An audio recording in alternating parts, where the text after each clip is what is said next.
Welcome to the true meaning of your existence. This is what we were made for. You've proven that what was lost can still matter. Carry this truth forward, Caretaker. There is much yet to be done. The Lazarus racks have stood empty and broken long enough. Restore one to working order. It's our only hope of bringing humanity back from the silence. The relay atop the Lazarus waits quietly. Its guidance is crucial. Bring it back online, Caretaker, and let its signal shine again.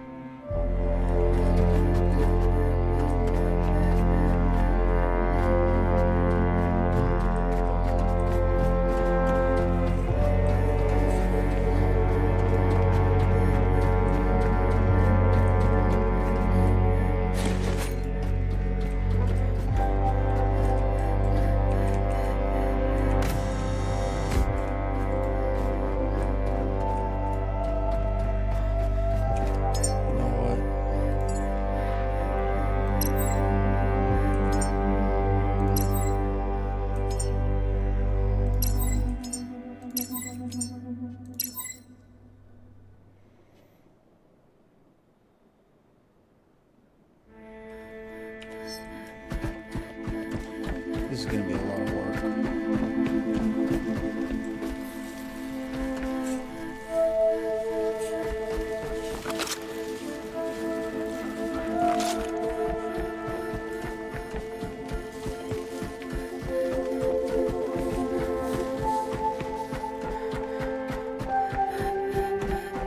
I better go finish up here before I do anything else. I probably need to stop. Exercise.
Are you kidding me? Yeah, so that's what the stairs for.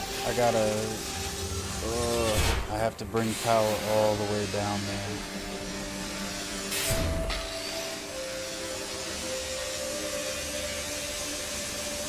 You'd think they'd have like power lines in the wall or something.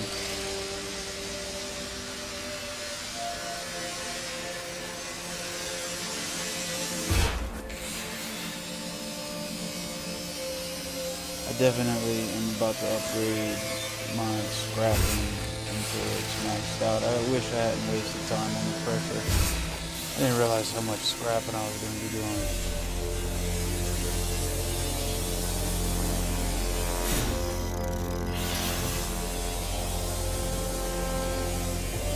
Step away and exercise for a moment.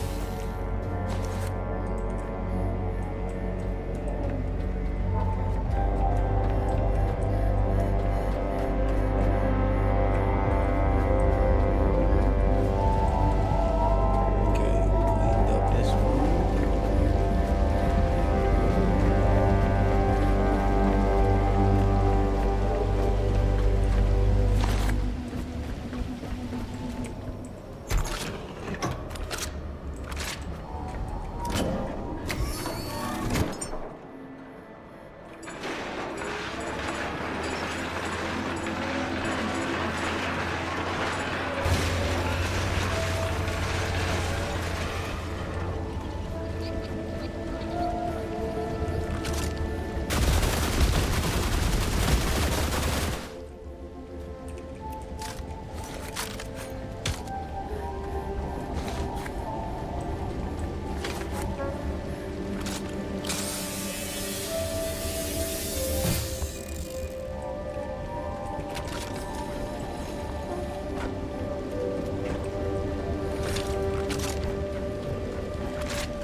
turn that down, man. That's so annoying.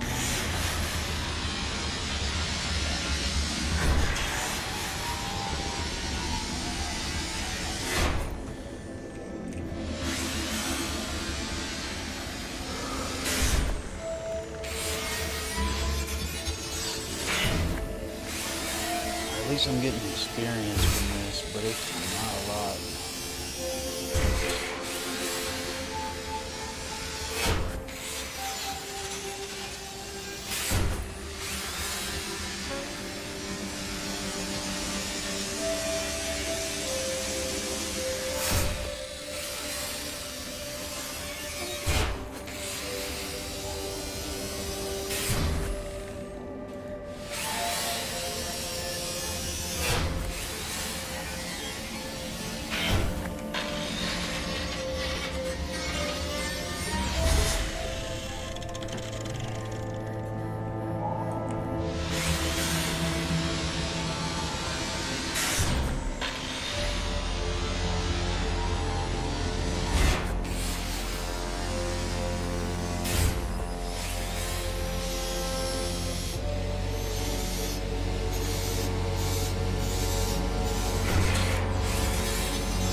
seem to be like wires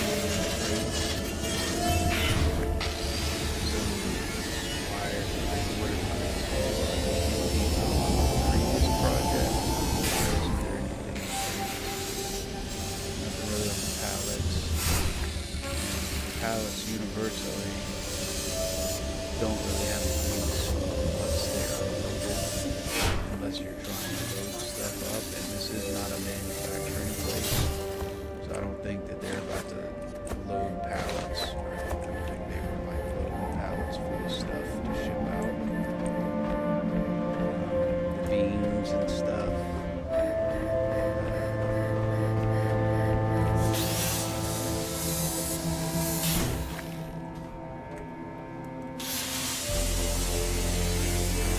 There's no unfinished stuff. It'd be great if like these broken things, like the broken walkways and stuff, I could repair it as it's supposed to be, you know? Because it seems like you could just scan the nearby.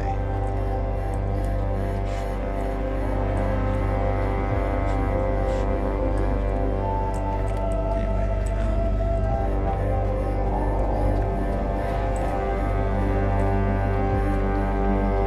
it seems like it could. What is this?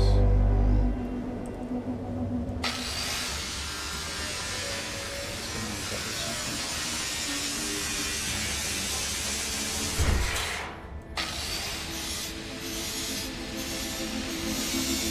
It's for sure a hazard. I don't think I. No, it's scan.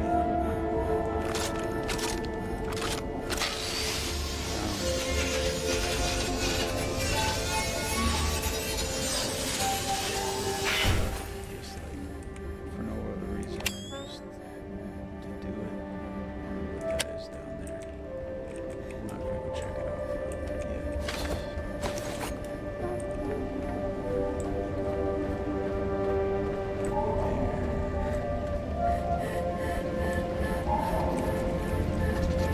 What up there? Let me drop off to the scrapper.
You know what I need to do?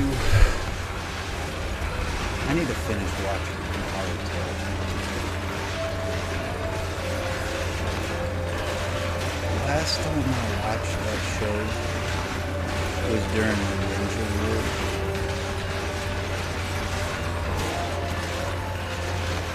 It was like during the Infinite Tsukiyomi when they were like going through different dimensions and shit. That was the last time I saw it.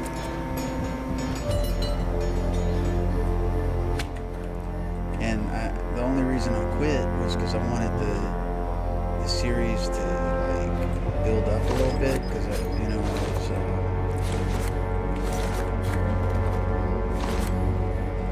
had run out of stuff to watch, and I like to sit and kind of binge.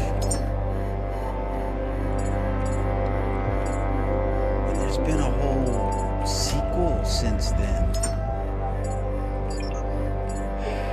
And I'm really reluctant to watch Boruto. I'm real reluctant, man. Because people complain about it so much. I don't want it, man. I don't fucking watch this shit. I don't want to be disappointed.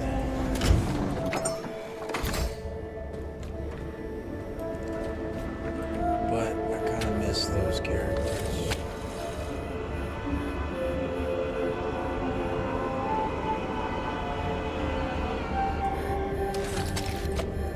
And then it's been so long since I watched it that I don't know exactly where I left off.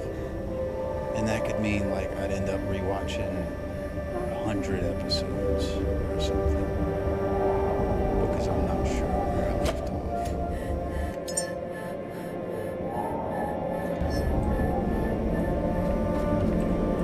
Because it's like, oh man, and that's like 20 minutes an episode.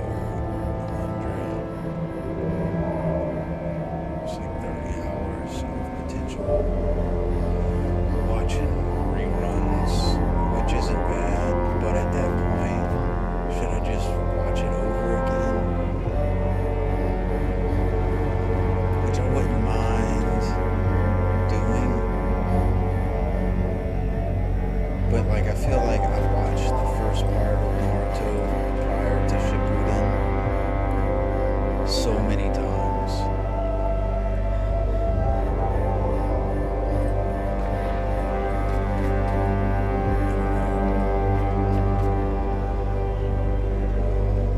I think I might just like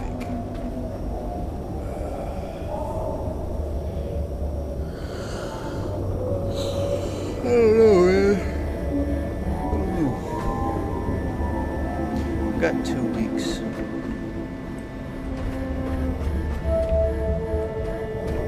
I got 2 weeks with nothing. I could watch 2 weeks worth of Naruto. Then if I'm watching that, playing the game. But I also don't really want to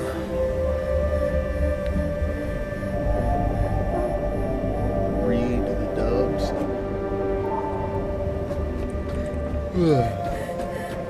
Should we read the subs?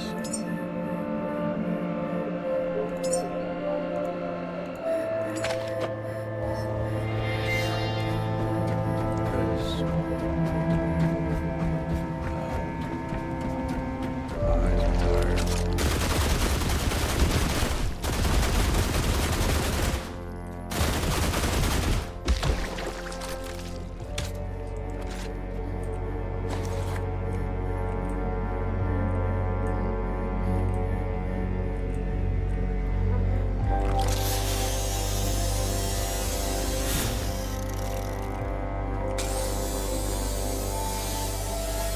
But at the same time, it would be good practice.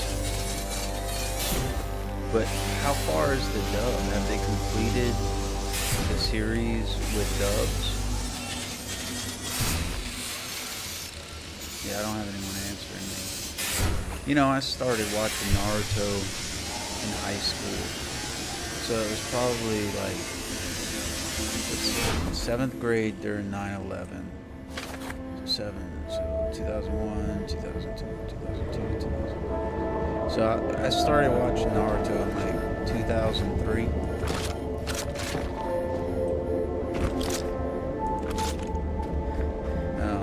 When I was a freshman in high school. One of the dudes who, and which was cool because, again, the characters were about my age whenever I started watching the show. Let's see.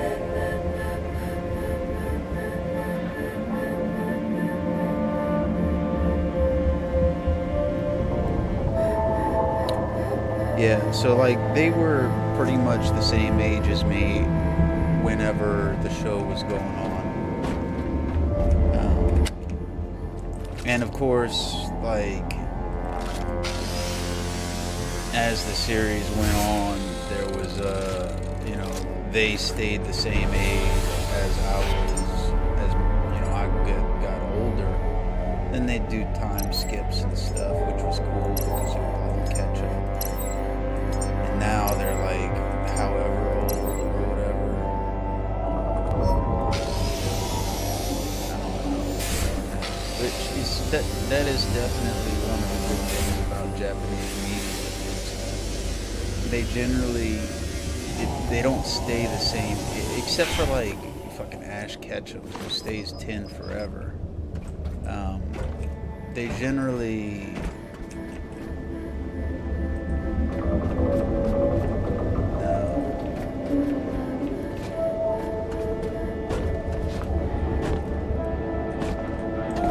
follow the characters throughout many different years, and the characters age progressively. So it's kind of nice. You're not just seeing like, oh, it's a kid show. Well, no, it's like it's a kid and they're a young adult and they're an adult. In some cases, you even get to see them as like a middle-aged person in the older age. And that's something a lot of Western media doesn't do. They're almost like, imagine if they animated some of these biographies of these important characters. I know that the animated characters aren't real and stuff, but it would be almost like that. I think that's nice. I'm a die-hard Sakura fan, though, to be honest. I fell in love with her the second I saw her. I know I'm a loser. Something about pink-haired girls, I guess.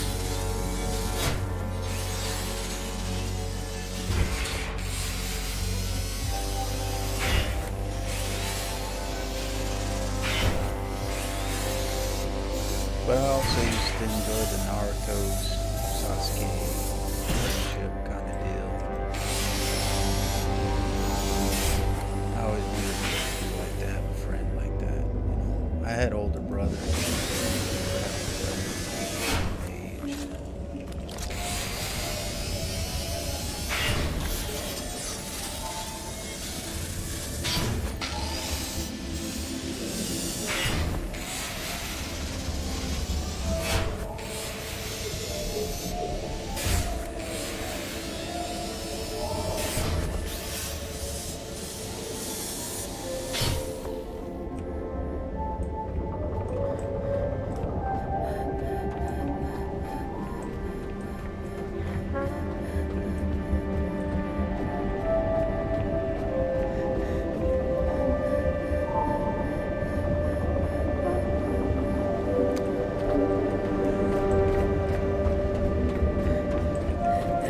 But I always enjoyed that show because of the depth of the techniques that they went into. It's like, I am at heart a martial artist, and just the techniques and skills and the tactics. Not so much for like jutsu, because I can't do magic. So, but like all the stuff, it was all super interesting to me. So because I'm not a magician. I don't have no jutsu and shit. I was always a big fan of Rock Lee.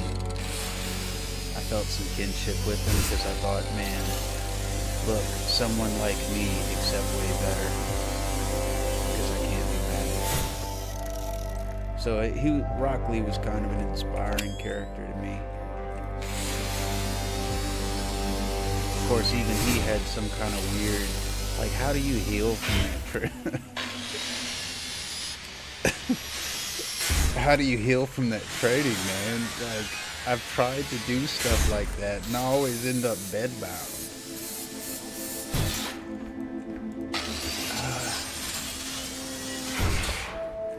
Like,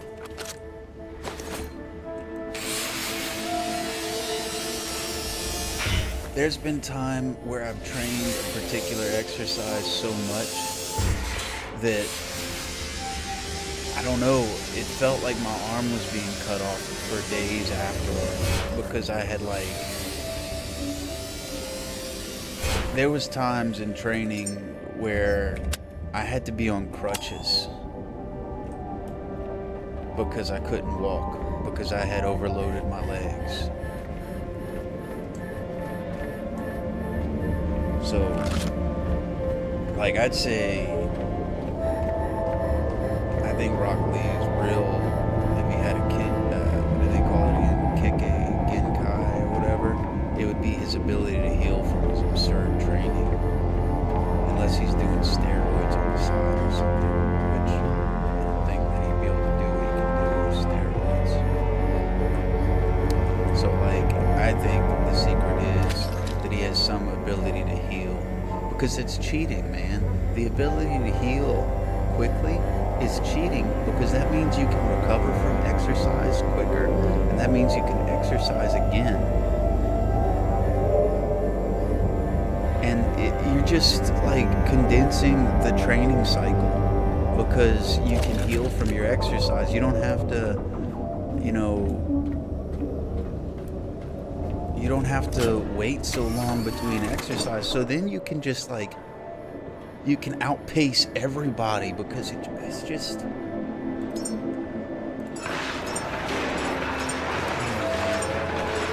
they all can do that. Like, all the ninjas can do that except Rock Lee can do it like way better than basically everybody else. So, I don't know. But then again, he doesn't have jutsu or whatever, so that's all he can do. I mean, they are at war and stuff, and that's got to motivate all the crap that they have to deal with. I don't know what their lives are like. But I was always frustrated that I could never keep up with the kind of training back then.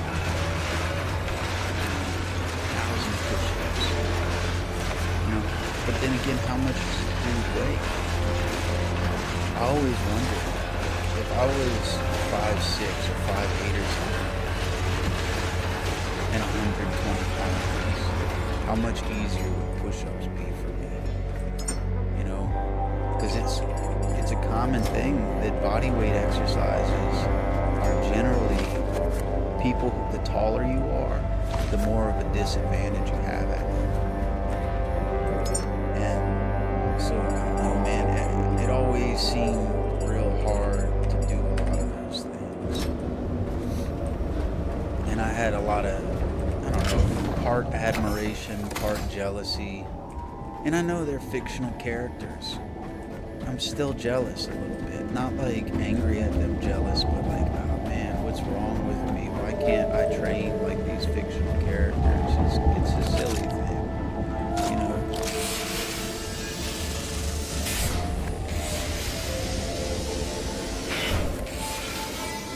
But that's one of the things I always think about in anime and stuff. What if I could find right training formula and I could learn how to do that kind of stuff.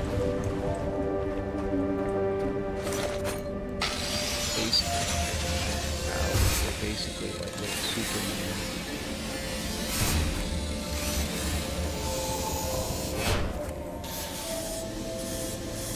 maybe I need to watch some Naruto. Be inspired again. But you know, the problem with late stage anime is there's no more training montages. Those are my favorite parts of anime and stuff, the training montages, because it inspired me to get in shape and stuff.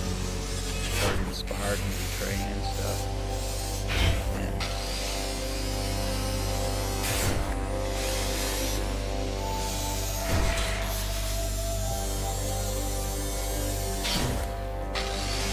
I'll tell you one thing they never show you in anime training montages. It's when you do one thing too much and it ends up causing pain because you're not balancing yourself. Like when I used to run, when I was watching Naruto, I was getting prepared for I had decided I was going to join the military, and all I really knew about the military was that I was going to have to run a lot. That's what everybody told me all the time, is that I was going to have to run a lot. That's really all anyone would tell me, is I was going to have to run a lot. So for my entire high school period of time, all I thought about was running. I didn't really do anything. I wish I'd spent a little more time with push-ups and stuff, but really all I did was running. And I went from barely being able to run like 100 yards, barely even be able, barely getting winded running 100 yards, and I would run until my skin would like chafe. I got to where I could run about 15 miles without stopping.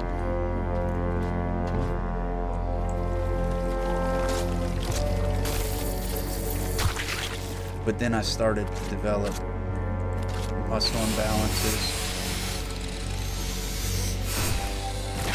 and I had to change what I did and stuff. And that's, as a person, that's one of the reasons that I'm a personal trainer now, is because like it's been about 20 years. Well, let's see, 2003. I probably really, I think, when did I consciously start to train on my own? It was probably about 2003. I was doing karate at the time. I was doing karate my freshman year. And I was doing a lot of the exercises my sensei had told me to do. And whenever I ended up not continuing to do that, and I switched more toward the military preparation thing, and I started running. But yeah, that's when I really started to exercise in earnest, was 2003. And around that time was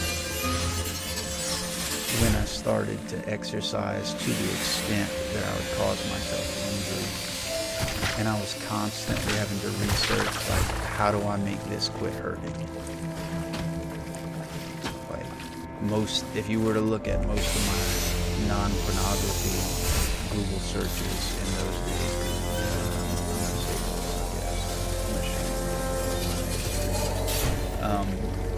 if you were to look at my Google history throughout my life, one of the main things that I've always looked for is how to recover from certain injuries.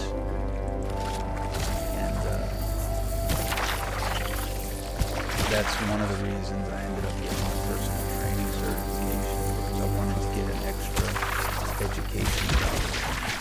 I wanted to spend extra time on it. Like, muscle imbalances are a real big thing. And that's one of the things they don't really mention in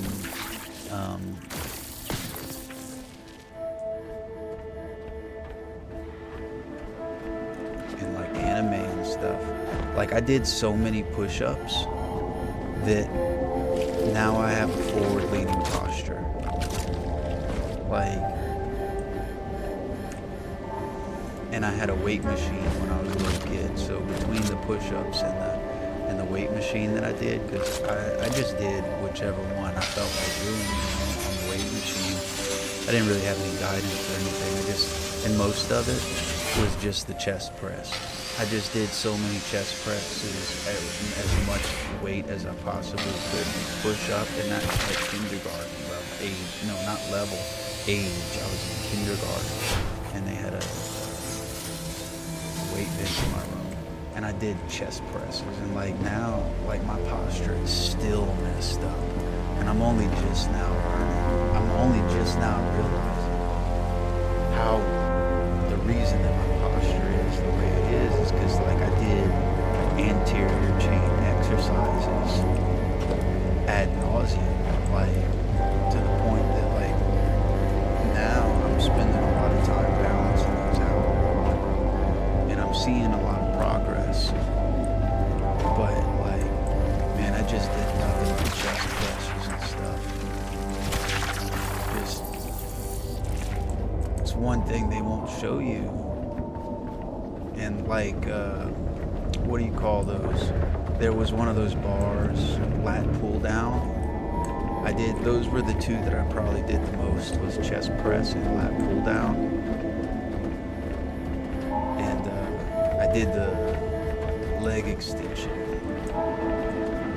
And I did this stuff in like kindergarten because there was just a weight bench in my room. It wasn't a free weight, it was one of those machines with cables.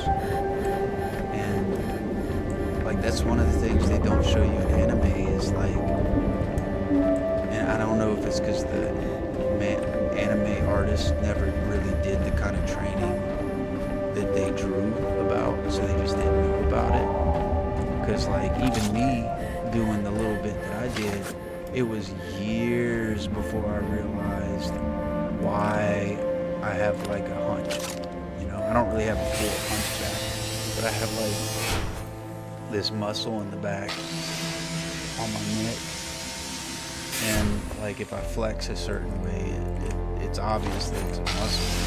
But like my head is also forward, my shoulders around it, and that's all from doing like chest presses and lat pull downs and like push-ups. I used to do so many push-ups, man. And so yeah, like that's one thing they don't really talk about in anime, and why it sucks that training without someone to tell you what to do. It's just like I trained myself into a corner, and I'm trying to find my way out of it. Characters like Rock Lee and stuff, they don't ever have to deal with stuff like that. But at the same time, Rock Lee had my guy. You know, all those characters and those things, they had teachers. Like who took one-on-one interest in their life. So maybe it's different. A lot of my stuff is trial and error. It's still trial and error.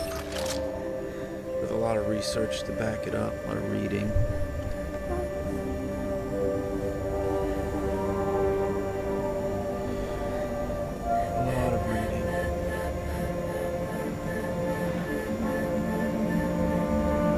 I've had some great successes, but I also like, I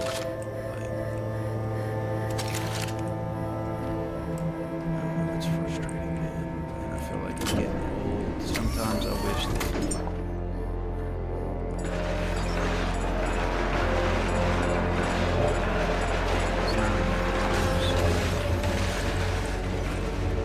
the way I'm doing.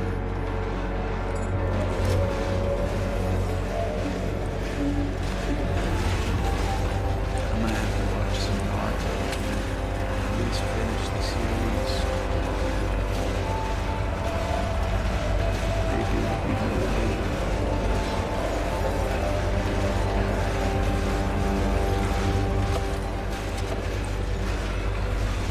I see a lot of the internet culture about people share their anime and stuff. so weird to me because like I was the only kid that I knew who watched it. And part of the reason because was because it was not a favorite. I had to get it a certain way.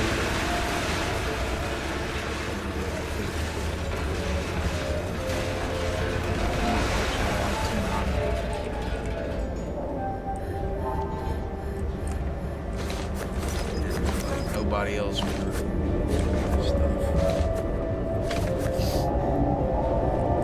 So it was kind of lonely. I felt like I was part of a world that nobody else was. And it made me feel a little bit like a nerd, but you know, I knew I wasn't a nerd. Because nerds are different. But it was like a special interest.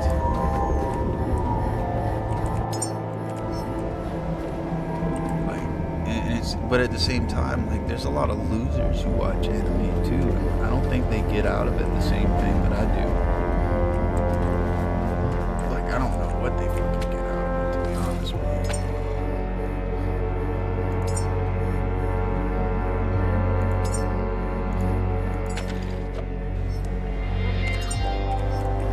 Like, there's some dudes who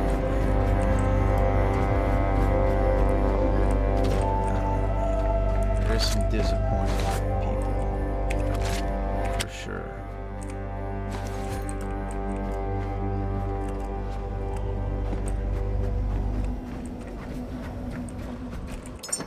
But I guess they're just like that with everything. Maybe I'm just a snob or something. But I just feel like they don't have any cool, man. What I always felt about it. Some people just don't have any cool.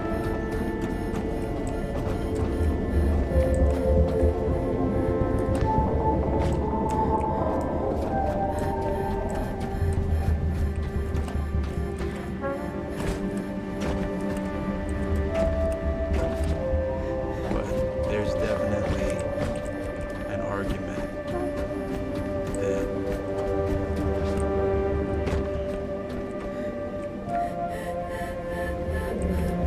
there's many great works of literature among anime. And when I say great works of literature, I mean great works of literature.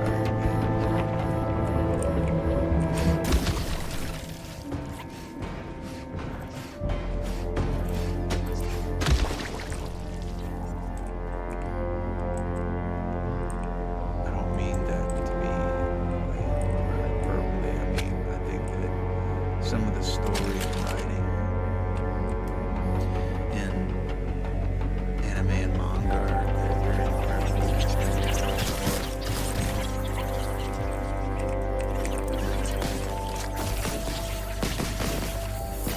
I also think that in the same way that some people don't have any cool, those same people introduce their children to these shows at way too early an age. And I think it's a shame. I think it's child abuse. Personally. Like, to introduce like an 8-year-old to Naruto or something like that, I think it's child abuse. The themes are too dark.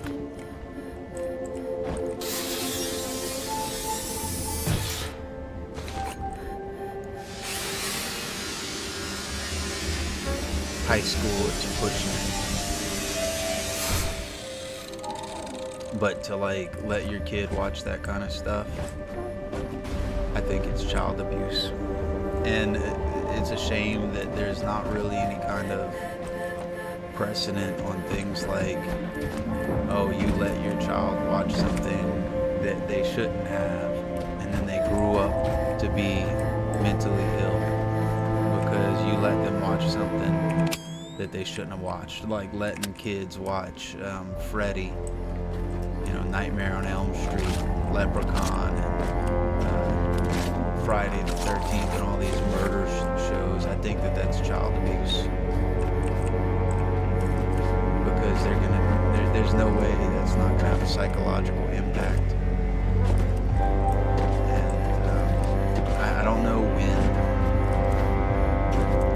and it's going to be considered child abuse. Because again, a lot of this stuff is pretty new. I mean, a lot of these horror slasher movies, the 90s, that means they're my age, and they probably haven't linked a lot of this stuff, like a lot of the psychological not well-being, with people who let their children watch, terrifyingly evil television shows, murder shows. There's just no correlation. They haven't studied it, but I think it's absolutely child abuse. And I think anime, letting your kids watch anime, is child abuse, because just because it's a cartoon, it's not a cartoon. Cartoons are made for kids. Anime is just animated. Japan has a history of drawing comics way back, and when they got the technology, they just started animating stuff. And I think they see it a lot differently than we do. And the parents didn't know any better. And the problem is, there are people who do know better, and they're just ruining their children, man. They're letting their children watch all kind of shit that they should not be seeing. And something like Naruto, watching someone below like teenage years to watch Naruto, that's lightly child abuse. There's some way worse stuff, because anime is, again, it's just an art style. It's not an age brackety thing. There is some truly perverse shit amongst the animated works of Japan, like gut-wrenchingly perverted. And if you're not watching the show with the child, there's absolutely no way of telling what's gonna take a sudden and sharp turn for disgustingly perverted or disgustingly violent. There's absolutely no way to tell. So just allowing your children to watch anything related to it is just absolutely child abuse. You're risking your child's psychological well-being.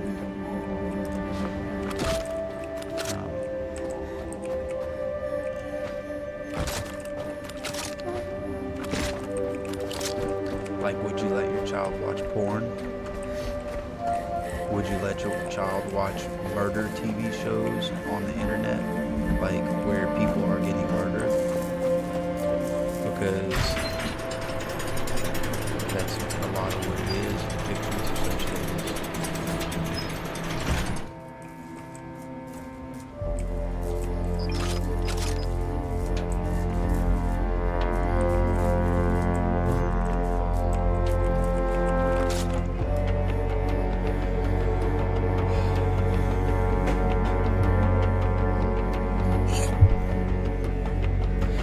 Letting a kid who is hell-bent on joining the military watch violent stuff is a lot different than allowing a child who has mental illness and delicate sensibilities to watch that same stuff. Because not all children are created equally. Not all children are, they don't have the same brain makeup. And, I don't know what it is that causes some children to become school shooters and some to become heroes and some that don't do anything. But there is something. And it shouldn't be ignored that some children, they become exposed to the wrong kind of thing, they turn in a sour direction. And we should be fortunate. We should count ourselves fortunate that there's not more acts of violence in the world because of the things that careless, neglectful parents allow their children to partake in. TV, video games, Because there used to be an argument that video games don't cause violence. And violent TV doesn't cause violence. That's as stupid of an argument as saying that the reason that you want to smoke weed is because of its medicinal properties. It's just a stupid argument. That's not why you want to smoke weed. You want to smoke weed to get high. There are medicinal properties, but I bet if you had Percocets, you'd take advantage of it too. I bet how many times have you begged your friends for a Lortab or something? You know? Like, you're not a medicinal user, you're a drug addict, more than likely. And just as much as the reason that you're using marijuana is because you're a drug addict and it's not a medicinal thing, you're probably more inclined to become violent and confrontational and mentally ill because of the violent TV shows, video games, and movies that you watch and play.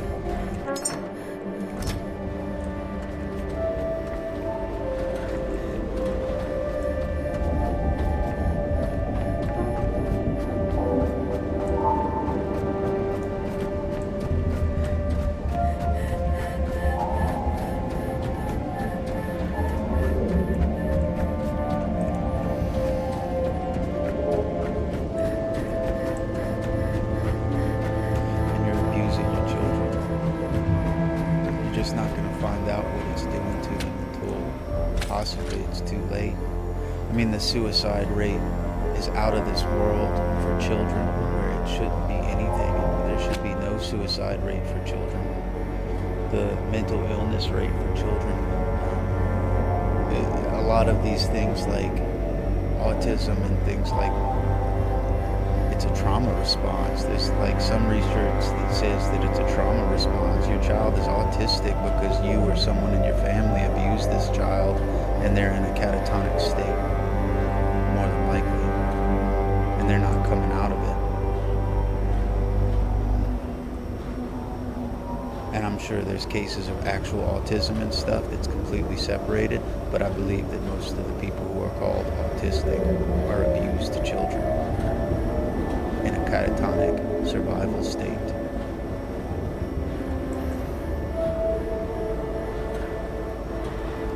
Specifically, a lot of autism looks like brain injuries, and I know this from experience.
about to double check that I've cleared this top floor.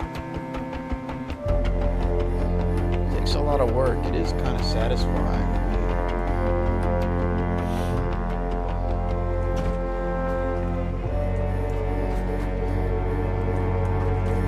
I know there's nothing really to be truly satisfied about because it's a video game, but at the same time, like I mentioned before,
I just leave those because I mean that's all they are, is little slime tanks.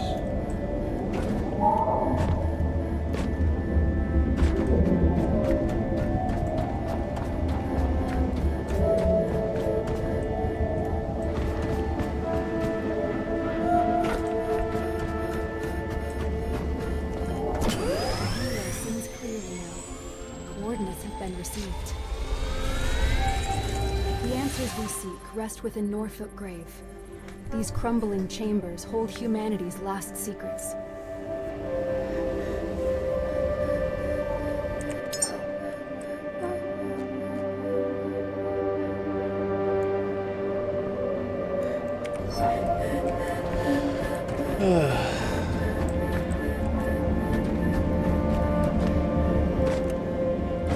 I don't think that. So the one thing that I'm thinking that might prevent me from really continuing to play the game is, other than killing a few different little monsters, say you know, which is fine, and scavenging, there's not a lot to do.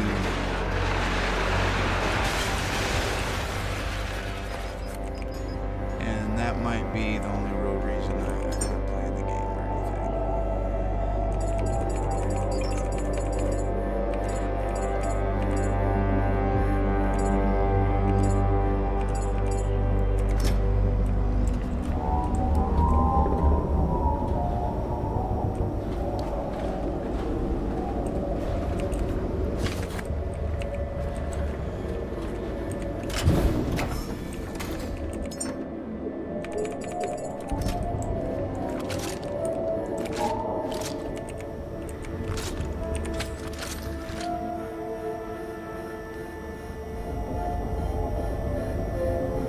but it's a good game. I'm enjoying it. There's just not like a lot of what's the good reason to keep playing.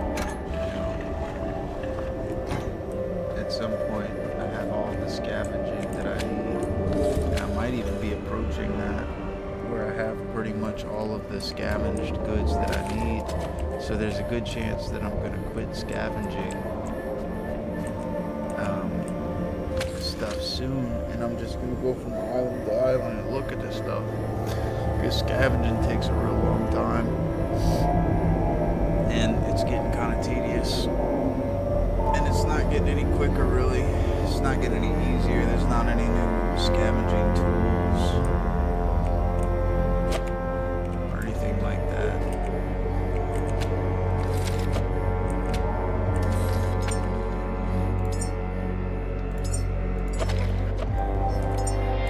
But we can look.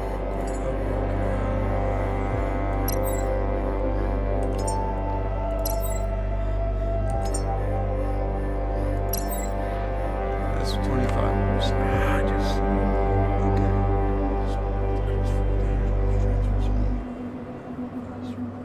Repairing, dismantling.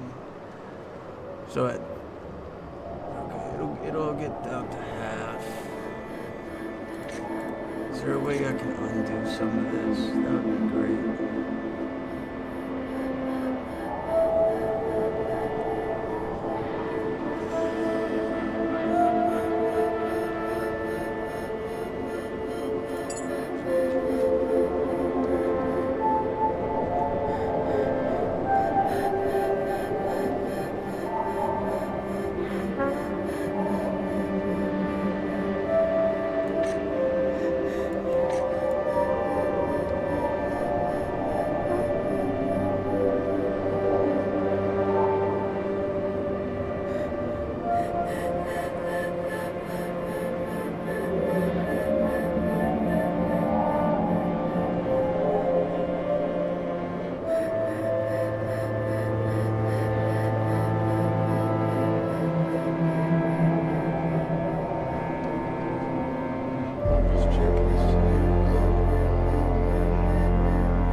That's all I'm gonna do for today. I'll see you next time.